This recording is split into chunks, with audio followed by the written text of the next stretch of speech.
Hey guys, welcome back to another episode of the Ryan Lord Official Podcast. Today we're joined with yet another special guest. He goes by the name of Thomas Vosper. Ryan, thanks for having me today. So I'm an e-com veteran somewhat. I'm in my mid-40s. I joined Amazon when there was six of us on the marketplace team, maybe 17 years ago now. Seems like an awful long time. And so I spent a good number of years there launching all of the stuff that you kind of take for granted exists on Amazon. So all the different categories, all the different products, stuff like Prime didn't exist. So it really makes me sound old now. Um, and then I moved to Tesco, and then after that started my journey into startups, which was where I was the pretty much the first employee into a family office backed tech startup, which was a product aggregator that had raised 4.5 million. But unfortunately, found myself after 3 years there, 2 weeks before the UK went into lockdown, receiving a group WhatsApp message saying the company's gone bust and no one has any jobs and you're not going to get paid. And of course, that was the world's worst time to go and find an alternative job. And that led me to my first journey as a startup founder when I took the plunge and started my own business for the first time, which is an e-com business that has raised about 1.2 million from a couple of famous VCs and some amazing angels.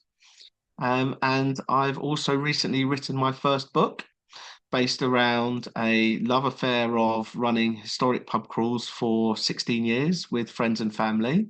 It's hit #1 bestseller on Amazon. And I launched a social channel around that, which has gathered 85,000 followers in 120 days organically, just off the strength of the content. That's super, super cool. So like what actually inspired you to get into, obviously pub crawls? Well, it was a big change for me. The last 3 years, or at least the last 18 months, have been incredibly difficult for startups. The investment environment's changed a lot, very negatively, and it's been a big struggle for a lot of businesses to exist. And as I watched me and my team try and navigate our way through that, ultimately to an end that we exited from that recently at the start of 2024.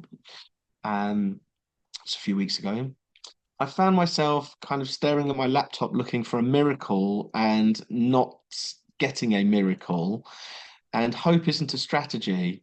And so after 16 years of basically writing routes for my friends and family to celebrate my birthday, I realize there's an awful lot of effort that goes into this and preparation every single time I prepare a route.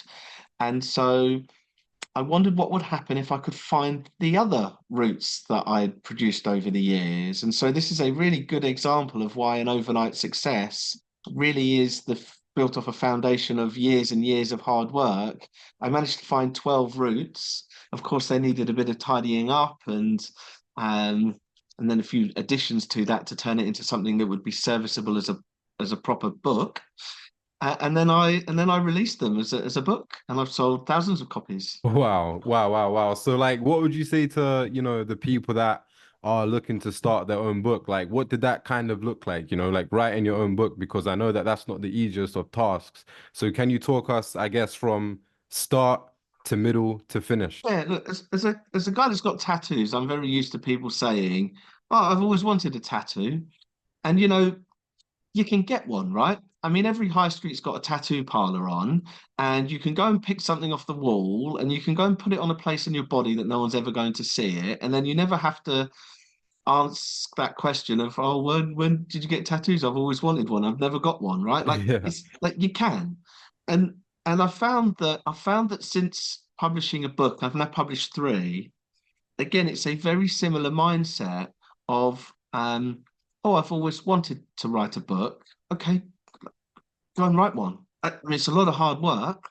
It takes a lot of research. You obviously makes life easier if you know what you want to write about and have some knowledge about that, so you can skip a lot of the research process and just get Yeah. writing. But like, if you have got a book in you, like you have to just go and do it because getting started is often the hardest part, and simply once you get into the flow, then you can start producing something you can start to feel proud of. Honestly, like I think it's nuts. I think it's crazy the amount of times I hear people say, "I've always wanted to write a book." I've written three since September. It's February now. That's insane. Like without the help of ChatGPT. It's embarrassing to our creativity as humans and our personal connections, which make us who we Unique. are. Yeah. This idea that you can go onto ChatGPT and then write a book and then go and generate all of the images for that book and then just upload that and thousands of people are going to buy it. Basically, if you ever hear a coach, an online coach try and sell you a course to tell you how you can do this for passive income, like just run an absolute mile from all of these charlatans because that's not how you build something authentic. And I'd go so far as to say that actually I'm a pretty regular dude, right? Like I look like a tech bro, like a white guy with a beard and a hoodie. There's a lot to be said for someone who's just a normal person taking something that they've enjoyed with their friends and family for years and trying to share that with people. And I'm sure that that's one of the reasons that, like I've had two posts now that have had over 1 million views on Instagram. I've probably got six posts that have collectively had 1 million views between them on Instagram and TikTok, and 85,000 followers in 120 days, just from going round all of the pubs in my book and showing them to people in the form of a 30-second to a minute and a half video. That is absolutely insane. So like what would you kind of recommend in terms of growing your audience, because like that's crazy numbers, 85,000 in 3 months. Most people could barely pull off 1,000 followers in 3 months. So what would you kind of like, recommend to people when it comes to growing your brand? Like what's the blueprint across multiple channels? Because obviously it's not just your TikTok, you've got your Instagram as well. So yeah. It's the hard stuff that makes the magic happen. Being consistent in terms of a regular cadence of posting. I post every single day on every channel, regardless. And I also am consistent in terms of how I present my content. It always starts in a particular way, the format that you'd recognize it was me. And I wear the same hoodie and I wear the same, should we call it outfit, I suppose. Like So Steve you could, Jobs. so you can kind of, yeah, so you could, but that's a reason that that happens. Like, Yeah. don't listen to the BS of people that say, like, I get up at 5, I have my ice bath, I do my yoga, and then I've already got like my black t-shirt lined up because it saves me from making a decision. Like, it's nothing to do with like saving you the time of making a decision or anything like that. That's just there. They just say that to make them sound clever. Right. It's nothing to do with that. It's a brand recall. You're quite right. Like people recognize Jobs with like the turtleneck. Like Yep. that's how they recognize it. Like even even like Zuckerberg and his like nondescript like grey t-shirt that's always the same, right? Like Hmm. there's no decision. There's no. They're not trying to remove decision paralysis here. They're basically trying to have like a strong brand recall. And I'm pretty sure. So I've worn the same yellow trainers. I'm waiting for Onitsuka Tiger to give me a brand deal at some point because their yellow trainers have been seen in millions and millions of impressions over the last 120 days. So wear the same yellow pair of shoes. That's insane. So hopefully one day they do give you the sponsor. How about in terms of sponsorships already? Have you got any current sponsorships? Yeah, I found a bunch. Yeah, I've been approached by a bunch of people already. I've cut a number of brand deals, but again, that stuff happens to you when you do the hard work. So if you are thinking about making content, either for yourself personally, for your own, what do they call it, like personal brand, or if you're thinking about doing it for your company, the reality is that there's no hacks here. There's no this is the best time to post and this is how you game the algorithm or anything like that. Like no one knows the algorithm, right? You don't know, no one knows the algorithm, right? So it's I not agree. this. People only say they know the algorithm and they only write blogs about when it's the best time to post because they need to pretend they add some value. If you want to get ahead on content, you need to make sure that you post consistently and relentlessly. Like that's it. And by the way, I've done this before. So in my sneaker business, my AI tech business, which I ran, although we were well backed, we didn't have a huge budget when it came to marketing. And so, whilst a lot of people would try and pitch me into agencies and have give us £10,000 worth of ad spend and see how you go over like 4 to 8 weeks whilst the algorithm learns what works. Like, no, do that on your own money, not mine, to Yeah. do R&D, thanks. Instead, what we did is we invested purely in content. And so I took a sneaker site from like zero to, like 33,000 followers. That took a lot longer. That was the first time I'd ever done that. I'm not a social media marketer. I'd never Yeah. have been. Yeah. But that happened from hiring three really smart people who were really passionate about sneakers and fashion, and them posting once a day, at least once a day, about something that they loved to an What did audience that that look cared what they like? had to say. Right, that's super cool. What did it look like in terms of sales? So, you've built up 33,000 followers for the sneaker site. What did what did the sales look like? So about 24,000. So about 2 out of 3 of our followers went and registered on our site. So gave us an email address and registered with us. And about 1 in 24 of those, so about 1,000 people actually placed an order off the back of that. So it's pretty amazing. Wow, that's really, really cool. And then is there like particular trainers that sold better than other ones?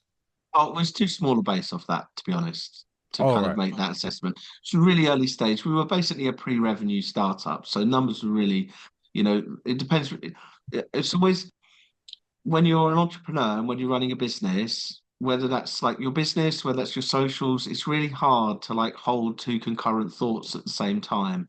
And those concurrent thoughts are none of it matters, no one cares, no one can even see, no one's going to buy anything, and the numbers are tiny. But at the same time, you also need to recognize that, well, if people see this, it needs to be good and it needs to represent me. And oh my God, can you believe that a stranger actually saw a TikTok, went to a website that I run, signed up, and then put their credit card details in and bought something? Oh my God, that's amazing. Yeah. Yeah. No, definitely. But my thing is, how do you focus on running your business and then also having an online brand? Like it's quite difficult. Obviously, for you, it was a little bit different because your business was kind of based online. But if you're like a typical kind of brick and mortar business, say for example, or if you're, like an accountancy firm and then you want to make content online, how do you focus on your day to day, which might be cold calling, going to events, and then also finding time to make content?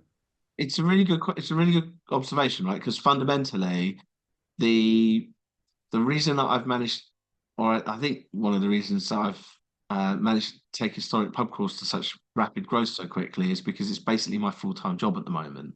And so making content is really a full-time job. So Yeah. that is difficult if you're trying to run a business versus also then trying to effectively do another full-time job on top, which again, when done right, is what marketing should be, which should be what like content, creating content and marketing is a function in a business that often has someone running it full time. Yeah. Right? So if you're a independent entrepreneur or founder in your own right, and you're maybe just one or two people in the team in the business, it is going to be really tough for you to effectively do a full-time job, which it needs to be. But there are people that do this really smart, right? Go and look up Urban Tandoor, right? They are they're an Indian restaurant, a curry house in Bristol, on TikTok and Instagram, tens of thousands, if not hundreds of thousands of followers. Every day, their boss comes in, gives their staff something stupid to wear, and makes them sing some kind of song with a Right. with a spin on curry, Right. right? That's really interesting. And it's amazing. And there are people that come from around the world to Bristol to go to an Indian restaurant. Like it's an Indian restaurant in Bristol. That's insane. The power of So social so media. there's, so there's no reason why you can't put some kind of spin on what you are passionate about and what you are doing to try and make some cut through. And then in regards to like VC, obviously I met you a few times at different, venture capital events. So, you're obviously somebody that's raised some money as well. So what advice would you give to people that are looking to raise money based on your journey and just based on like what it is that you know now about VC? So So yes, I did raise VC money. Statistically, that's almost impossible. And the last year and a half has been probably the worst time to do that, unless you're already in the network, shall we say, of investors. And that's really tough. And I raised as an outsider, which was really difficult to do. Um, but I'll also admit that there are a number of investors on my cap table that have known me for an awful long time. And that's the part when you are running a business that you need to think about when it comes to raising investment. If I take you back to thinking about content and what Yeah. that does, that builds an audience and that builds recognition and that builds momentum and that builds something in a way that is tangible and shows there is some love for your business or your brand and people that trust you and buy from you. I think if I had my time again, when I think about how hard it was to raise money, and it's not easier right now, it's an awful lot harder. The expectations from a early stage VC in the UK is almost completely unrealistic, and the odds are definitely not in your favor. And so I always say, if I had my time again, I would have spent a lot more time in building up an audience and a brand and then try to look to monetize that before I try to think about taking in external money.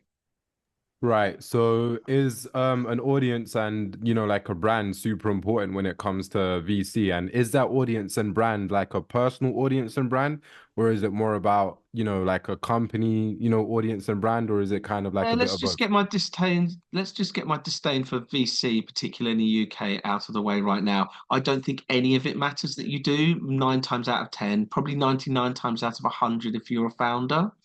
I went to a startup event where a VC was talking on a panel, bragging about how they saw 9,000 decks a year and invested in 6 companies, which to them was them saying that they only invest in the best of the best. I'd like to tell you as an entrepreneur, if you're listening to this, as an entrepreneur or trying to be whether you're a good one or a bad one, at least you're giving it a crack right now. You are definitely not bad because you're not in the 6 out of the 9,000, right? Like that is absolute nonsense.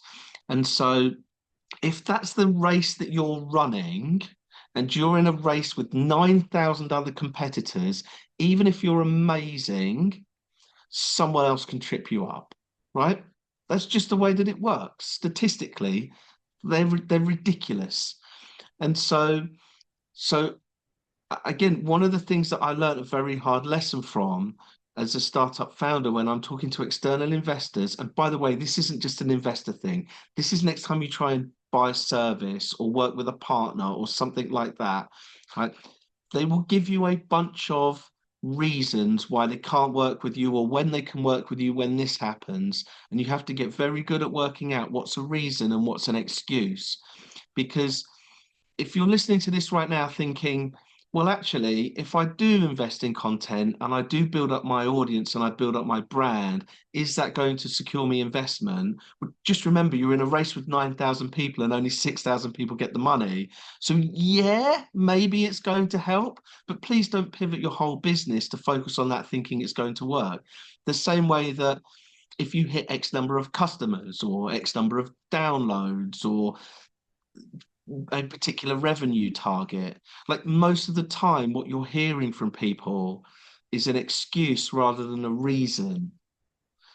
And so you have to really be very careful before you start to say, if I do this, will I get some VC investment? No, probably not, because most VC investments are investments into people who are already in the VC world or they are exited founders, or they are businesses that have basically been bootstrapped out of a service business to the point that they're probably breaking even or profitable, and someone could get a chunk of a much larger business for a lot less money on a tax break.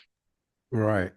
So then what would you say to the entrepreneurs that are kind of seeking VC then? Would you say to go down the, down the crowdfunding route, or like trying to raise money elsewhere, or maybe even through like angel investors as opposed to Well, venture capital? the first thing you need to understand, Ryan, is whether you actually do need the money, right? And by the way, if you do need investment, it's very, very rare that the first thing that you need to do when you go and get investment is go and talk to a VC, Yeah. right? Like that's just a huge jump. Like because LinkedIn is a cesspit of people posting idiotic posts about here's the 9 decks that went and go and raise like 4.5 billion, and here's like Airbnb's deck, and here's like Uber's first deck, and here's Facebook's deck, and go and take that. And this is what Sequoias say that you should put in your investment deck. And you spend all of this time trying to produce all of that. But why? Because you're trying to raise £150,000 for like 10% of your business. It's not at all relatable to a white tech bro who's dropped out of Harvard, whose dad actually runs a hedge fund and plays golf with someone who's a partner at a VC. This is Yeah. like it's so unrelatable Hmm. that half of the time, if you're thinking about trying to raise money for your business, you instantly recognize how flooded you are with all of this advice of people that have got no skin in the game talking about something that's not at all relatable to you whatsoever. So there's an entry point where, like, firstly, do I need money to take the business to the next level? Okay, right. So firstly, how mature is the business, right? If this is a business that is mature and it's profitable, go and get bank loan. Like, write a business case, go and get a loan. Yeah. Or maybe you can book forward some of your revenue. Maybe you can go to like an uncapped or a clear bank or someone like that that will give you like an advance on your invoicing, right? Do that. Don't have to give any equity away. Keep all of the money yourself. Sure, you might not be a VC backable business that's worth billions, but I tell you what, when you own 100% of the business and someone acquires you for like 10 million quid, you're probably going to have more cash in your pocket than a CEO of a 100 million business by the time that they exit that, right? Like their percentage will be diluted down so much, you'll probably take more. Yeah. So there are options. Sure, you can go and do things like crowdfunding. If you've got a business that talks to the end consumer that you think that they can be passionate about, you can go and do that. But again, remember, an overnight success takes ages. Crowdfunding isn't what it looks like. No one's gonna sue me over this, right? I am 100% sure that no one has ever started a crowd fund with zero investment into that round and then hit their target. What happens is if you and I wanted to raise £1 million in crowd fund, we would go and find 500k of it, maybe 600. We'd put that on crowdfunding at our target's 500, but we can go up to 1 million. On day one, out of the 600 grand's worth of people that have said they're going to put the money in, we drop 400 grand in. And on day two, in 4 installments of 50 grand, we'd put in the other 200. And then within 24 hours, we've blown our target away. Oh my God, this is amazing. And then we'd watch everyone else kind of top us up to the million. That's how it works.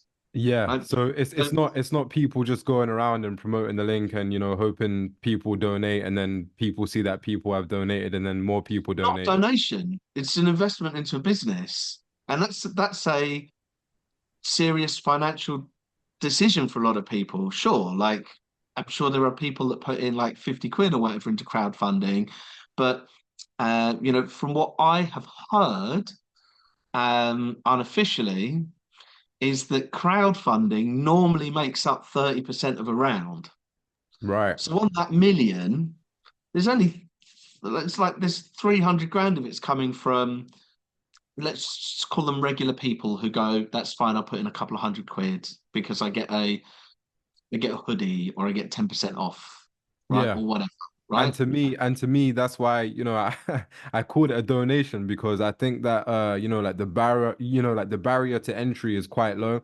And also, like what they give up front is quite low. And, a lot of the time on the back end, you don't really know what you're investing into. Yeah, As you often said, you you're might often a just get different class. Yeah, it's often a different yeah, class of shares. It's something, yes. But I think just fundamentally, like it's really important to get that message across. So there's some options, right, that you can raise, but there's a lot of hard work that happens in terms of getting yourself ready to go and raise if you raise from the crowd.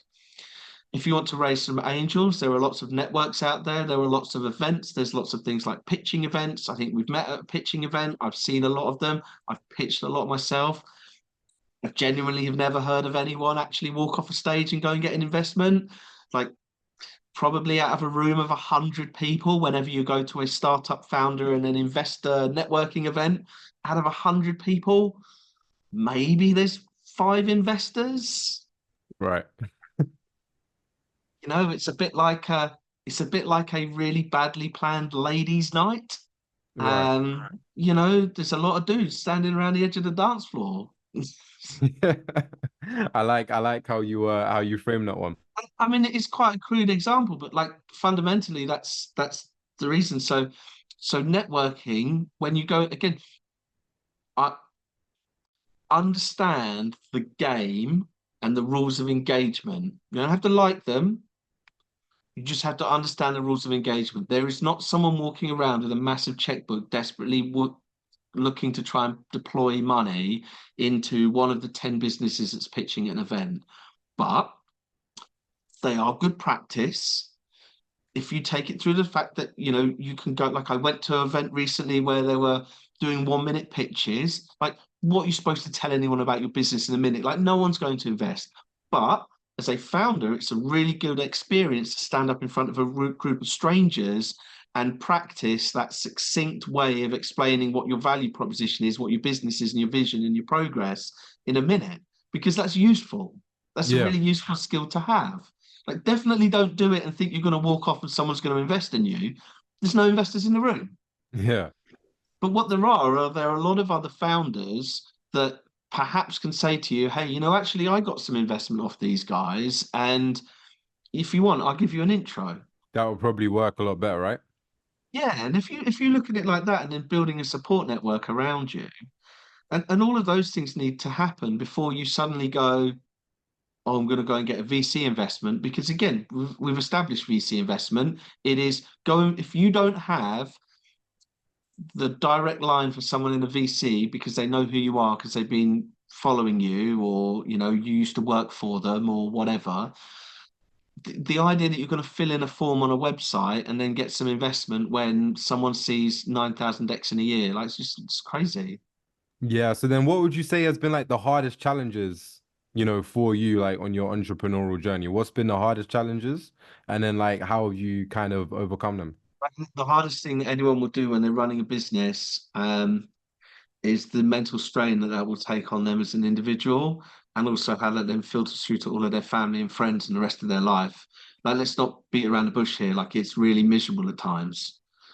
And again, I go back to that kind of really difficult view, that cognitive dissonance you need to hold as an entrepreneur, as a founder, at any stage of your business.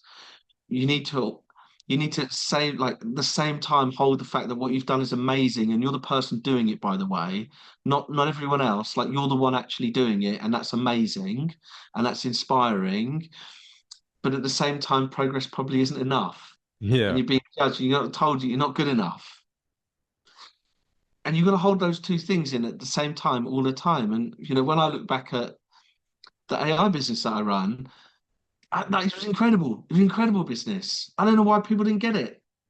So then It was amazing. It was let's talk amazing. Like, about that AI business. what do you want to know? Everything. I want to know everything about it. Like what actually inspired you to start it? Like what was it, actually about? Like, what did you kind of have in mind for it when you first begun? And then, like what happened to it? Well, I hate ads. And I think that the internet is garbage because it is a cesspit of ads everywhere. How ridiculous it is that you want to look at something on your phone and 70% of the screen is covered up with things that are popping up and lots of different ads, or you can't watch something without a video popping up first, and you can't search for something on Google when you want to buy something without seeing like lots of different things all across the top of your browser. Like, it's crazy. And the whole thing is just fueled by ads in a really unsophisticated way, and no one seems to want to do anything about that. And I get why they wouldn't do it, right? I get why, like, Google, for example, doesn't want to change the fact that, like, John Lewis have to pay advertising just to get at the top of the search results, right? Even though, like, it's John Lewis, right? If you're looking for John Lewis, you should be seeing John Lewis. Yeah. And so with my background of all those years in ecom, and also trying to see what a startup, it was a different angle, but similar but different angle had tried to achieve, it felt like a really good opportunity to try and work out if we could solve all of that fragmented ecom. Put it this way, if you look for something, say you want to buy a pair of trainers, that was our launch category, right? You had to pick one category. We thought that that would be a good category because I think most people resonate with that feeling of, if you want to buy a pair of trainers, you search on Google, you see the same thing 12 different times, and every link that you click on takes you to a size that doesn't fit you, Yeah. right? Like, all of that wasted time is being turned into revenue for Google, that they're taking off all of those advertisers for showing stuff that's either based on bad data or it's the wrong product or whatever. It Yeah. doesn't even matter. It's just Yeah. wrong. And so with the advances of, like, large language models now, with the way that you can take a big data set and then train like an algorithm to effectively match everything up, we thought that we would give that a go during COVID, working remotely, because we were able to hire talent from across the whole planet, and that's what we tried to do. And the results were amazing. Honestly, you could go onto our website and you would look for a pair of trainers. You'd see 20 different retailers that all sell exactly the same thing. You could see all the sizes that were available. You didn't have to go on this kind of traipsing around the internet. That could have applied for every single product. But to kind of come full circle as to why, I was really proud of that. We hired about a team of 20 at one point, including running an entire business that I'm a director of in India, which was amazing. But we come full circle, and we did that during a time which was about the worst time to go and get any funding for particularly an e-com type business. We kind of started too late. There was the boom in like 2020 where lots of investment was piling into e-com businesses because they were flying. So Yeah. everyone was sitting at home in lockdown. Yeah. So we kind of missed that wave because we couldn't start early enough, right? Because we didn't prepare for it, because we weren't ready to prepare for it, because we got dropped from not having a job. Yeah. It wasn't like we had like a year or 2 years to squirrel away a nice little nest egg to save ourselves on a mortgage hassle or something. Yeah. So I kind of missed that. And then just as we hit like our apex of a incredible site with great brand recall, really big socials that did actually go through and convert, you've got businesses like Farfetch on a fire sale selling their entire business for less money than they even raised. All of the big fintechs, you've got Klarna doing like massive down rounds at like 10% of the valuation, like ecom screwed. Like, what you're supposed to do as a UK pre-revenue tech startup Mm-hmm. that has achieved some amazing things, but is in that type of environment. Like 1.2 million sounds like a lot of money. It's not a lot of money when there are startups that are VC backed from day one, pre-product, pre-MVP, with a second-time founder that gets tens of millions, who literally hires a C-suite on day one. Mm-hmm. And that's, again, that's the game. Like, you can like it, you can not like it, but that's like the rules of engagement. That's the game. So if you're an entrepreneur or you're a founder thinking, okay, what do I do for my business? Let's go out and raise some VC money. Just remember, that's the environment that you're playing in. If you don't have that network, you don't have those contacts, like, there is someone that does, and they've got 10 times the cash that you have before you've even started. So, And so, this so isn't to be go ahead. negative, and I know that this sounds negative, it's not. It's actually a really positive step to recognize that this is the environment that you're playing in, Yeah. and then try to do something about that. But like, what actually made you close down the business then? Because to me it Ran sounds out of like you money. were Ran okay. out of money, and you couldn't raise it, and no one was raising any more money. And most of the raises that you see in the press right now have been insider rounds or down rounds, or they were done months and months ago, and they're just kind of releasing them now.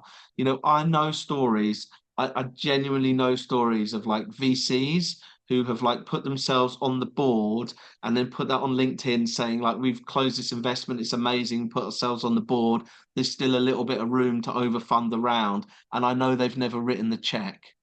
Right. I know they hadn't put the money in. I know that it was just optics. I don't know why. I don't know whether they were optics to show that their LPs that they were investing on they were deploying cash, or whether it was because they didn't have the cash and they needed someone else to so they could go, well, I don't know, maybe we'll step aside a little bit and you can put a bit of money in. Don't know. Pure speculation, but it's definitely not what it seems. Right. And then, in the beginning of the conversation, you actually mentioned something that I spoke about quite a few times in different pods. And that's about, the way that LinkedIn is kind of going currently. Like, I'm pretty sure that you've seen it, as you mentioned, you have all these people popping up left, right, and center, like trying to come across as, gurus. Like, would you kind of, would you think about it at the moment? I think it's really easy to issue some very generic advice and just look at what pops up on your LinkedIn, right? Over the last couple of weeks, all I seem to have seen is Mark Zuckerberg walking into a UFC ring and people making memes over that, going like, oh, this is like a useless advisor, right? Oh, Yeah. brilliant. Okay, let's all make a post about that to try and make some noise about ourselves and then try and make ourselves important. I think it's nonsense. I think it's crazy when I see these posts of um, someone saying, "Hey, let's get some noise. Like, you might get some investment. Everyone who's a startup founder, tag underneath my post and say, what do you do in a couple of sentences? Let's get some investors to see you." I think that's tumbleweed, mate. I think that's desperate. I think that looks like going to the ladies' night, right? Yeah. Like, and you're the one, and you're going to sit there till the end. Right? You're going to sit there till the very end. Go You're going to hanging. keep, and you're going to have a big green t-shirt on, and you're like, old traffic light by. I'm up for it. I'm desperate. I'm fine. I'm desperate. I think it looks awful. I think it looks awful. And so half of what you see on LinkedIn is, the reasons that it's happening is not for you. It's not to help you out. It's really not, it's not, no one's trying to give you advice. They're trying to make their own noise. The same way that when someone goes, I've got a generic spreadsheet of like 20,000 investors, DM me and tag on the comments and I'll send it to you. Yeah. Oh, great, brilliant. So now 1,000 people have commented on that, and they're all going to hit up 20,000 people with a generic message saying, hey, I'm investing. Like, I get 20 to 30 messages a day from people asking me for investment. Asking you for investment. Asking me for investment because I've invested in a few things over the years, like, and I'm a founder, right? So founder, a little bit, nothing serious, Yeah. like this, and and they're all generic messages, and I know they're all automated because I put my middle initial in my first name, so I know that any human who was ever going to send me a message will probably call me Thomas. Yeah. No one's going to call me Thomas, capital J, full stop, and then a comma, are they? Yeah, it's true. Right? That's nonsense. So again, like that's just a game that we're in. It's a game of making as much noise as possible, but not all of that is good. Like not that's not always smart to do that. Right. And so when you see people say on like LinkedIn, here's the Airbnb deck, you as a founder, as an entrepreneur to raise money, you need to go and copy that. Like Airbnb used to sell cereal. They couldn't raise any money. Like they really struggled. Like they're a success story because they were on their knees, like they were done. Right? Like no one backed them. Right? There's like it's crazy. And history's written by the winners, right? Like so Yeah. that's how you're supposed to do it. But They were a Y Combinator startup, right? Hmm.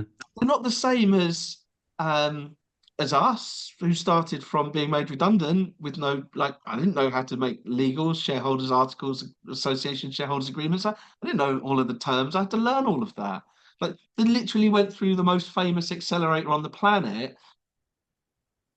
And that's very different from how most founders will start off when they say, I want to go and raise VC money, I want to go and raise investment money.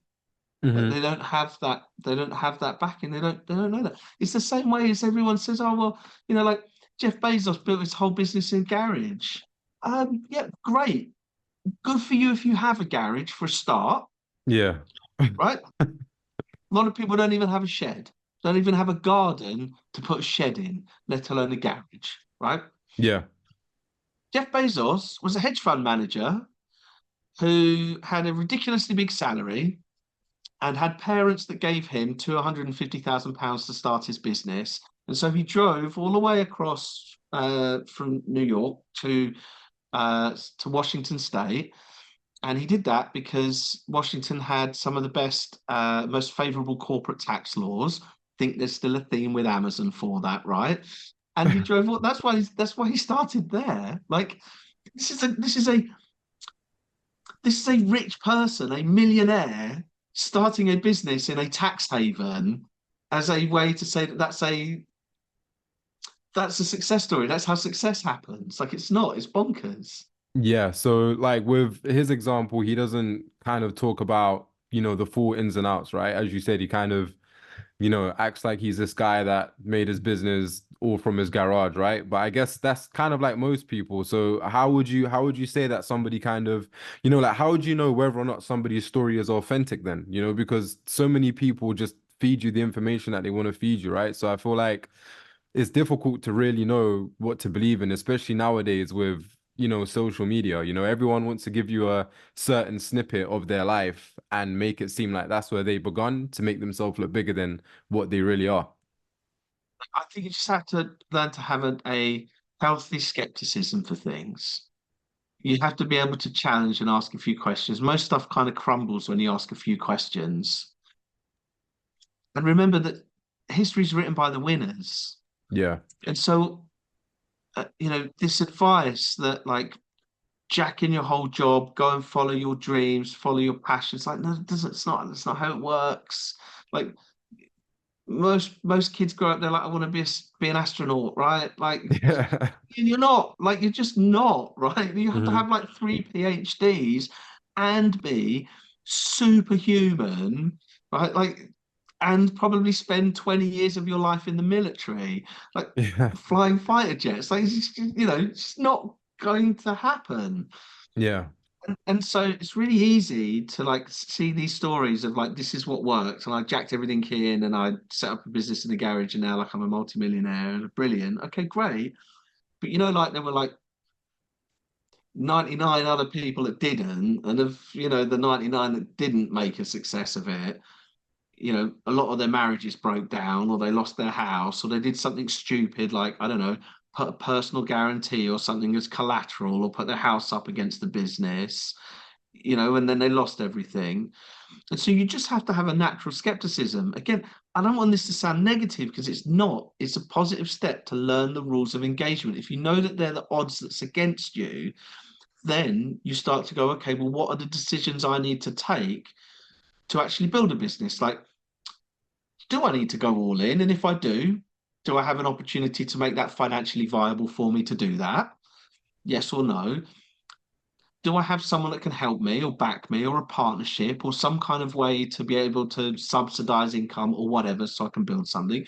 Do I have a service business where maybe I can leverage that and I can get some success there? Or is this like a side hustle that might become something more? I don't know.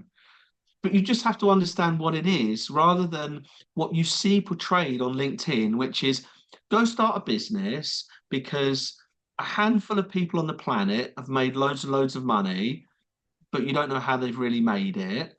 And they definitely understand tax breaks more than you do.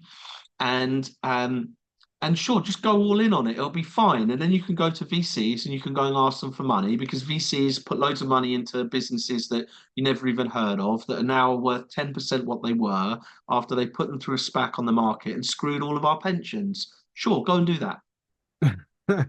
Right. So then, how, how important would you say that is to follow your passion, right? Because that's what a lot of people say, follow your passion. And then you have the other people that will tell you to, as you said, leave your job and, go full-fledged at your business, like where's the fine line? Because, sometimes following your passion isn't really the best thing to do, because you have obviously, artists, for example, right, that follow their passion, whether that's in music or in art, and like they don't get paid much money. So I think, if you're an artist that's following your passion for like 10, 15 years and you haven't really made anything, is it still a good idea to keep following your passion in hopes that maybe in 5 years you'll make money? Or It's not about passion, it's about what you're good at, and what you're good at becomes your passion.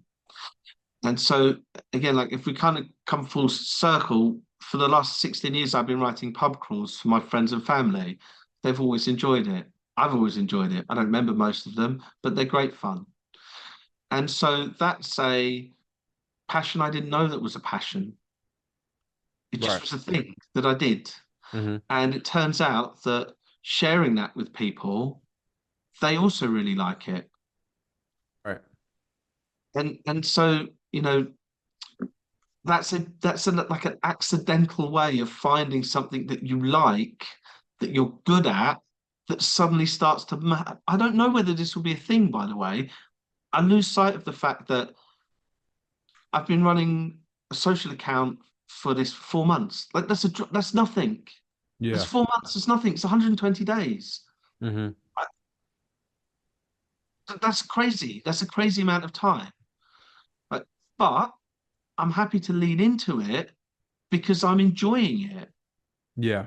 Yeah. And when you're That's paid for and something that and you so enjoy, if that's the you best. are if you are an artist that spent 10 years struggling, at some point you're maybe not enjoying it that much. Yeah, because it it feels like a job, once it feels like Because a job for you.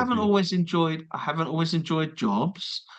Like most people, I haven't, like, it's been highs and lows. I haven't always enjoyed being a founder of a business. Some of that was really tough. It's had some of my best memories in my career there. It's also had some of my worst. Yeah. Yeah, no, that makes perfect sense. So when it comes to actually building this new brand, then I guess that because you've already built the sneaker brand online, it's kind of the same fundamentals, right? So you already kind of have the blueprint of how to grow a brand. So would you say that you took that blueprint and applied it to the brand now that you're building, or is it a totally different ball game?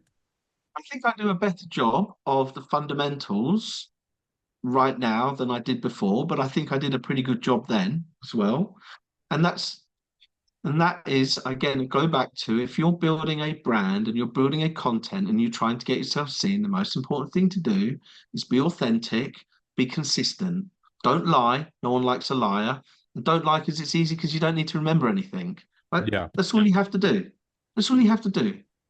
If Mm. we've seen anything from, like, if we learn anything from the division that's happened in the country and with politics here and in the US and elsewhere, like over the last few years, like, the bottom line is there's no kind of shades of grey here.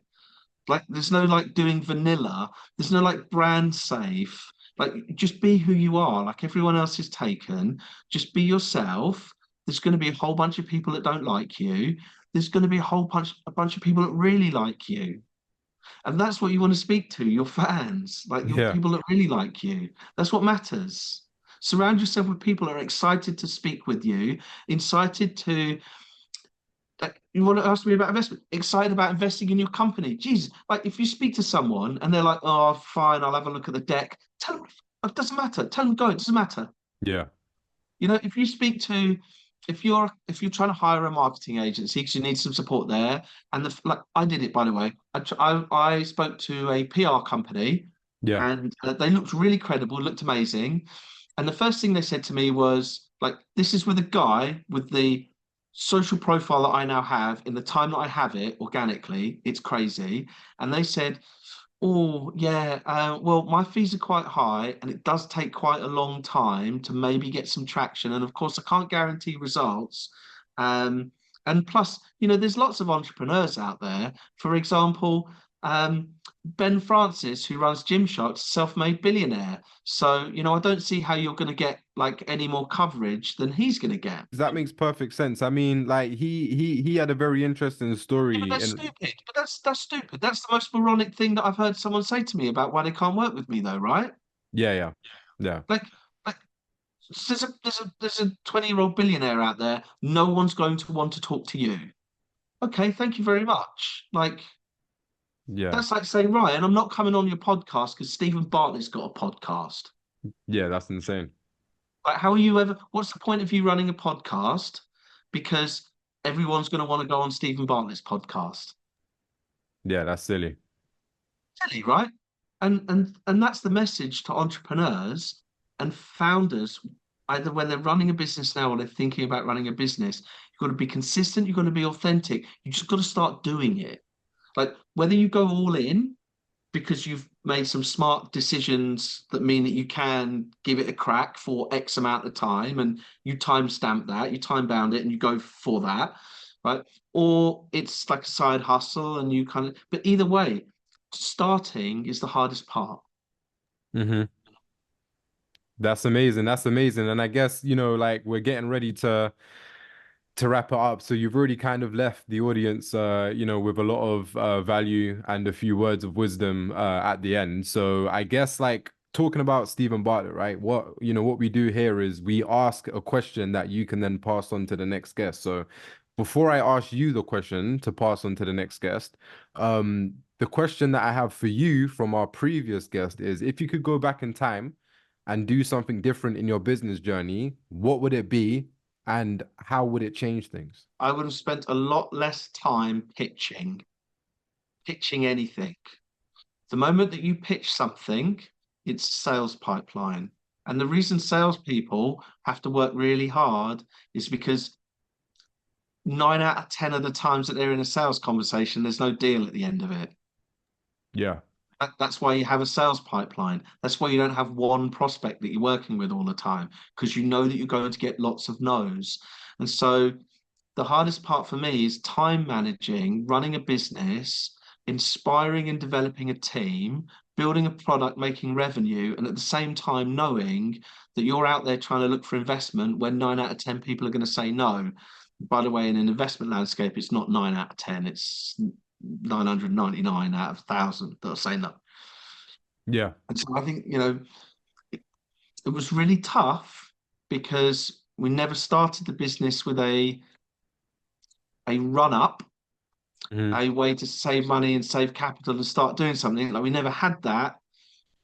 I would encourage anyone who is looking to start a business or is thinking about the next stage for investment, think about where you're spending your time and don't spend too long projecting out from the business and trying to raise money and having that like a sales pipeline. Make sure that you're a lot more valuable when you're in the business. And then the rest, it actually does start to take care of itself. Amazing, amazing. And then what question would you like to pass on to our next guest? What's the one thing that you've been most naive about? I like that. What's the one thing that you've been the most naive about? Okay, I've got it. I've got it. And then how can people, connect with you and follow you on your journey? Well, so Thomas Vosper on LinkedIn, you can find me there. Probably not the best place to message me. Actually, no, you probably can message me as long as it's not an automated message because I normally spot genuine messages. So I'm always Yeah. happy to talk to other founders and entrepreneurs. If people do want a bit of support with content, happy to steer people in the right kind of direction to a little bit of resource to give it a go. If you want to see what I'm up to with my historic pub crawls channels, it's simply that historic pub crawls. Insta and TikTok are my two big channels at the moment. I'm easy to find, and I hope you enjoy the videos and maybe enjoy a beer in some of the great pubs that I feature. Amazing, amazing, amazing. Well, Thomas, thank you for coming on the show. And, for everyone that's watched until this point, I just want to say that I appreciate you. Be sure to drop a like, drop a comment, subscribe and share the video to those that, you would feel would benefit from this. And I'll see you in the next episode.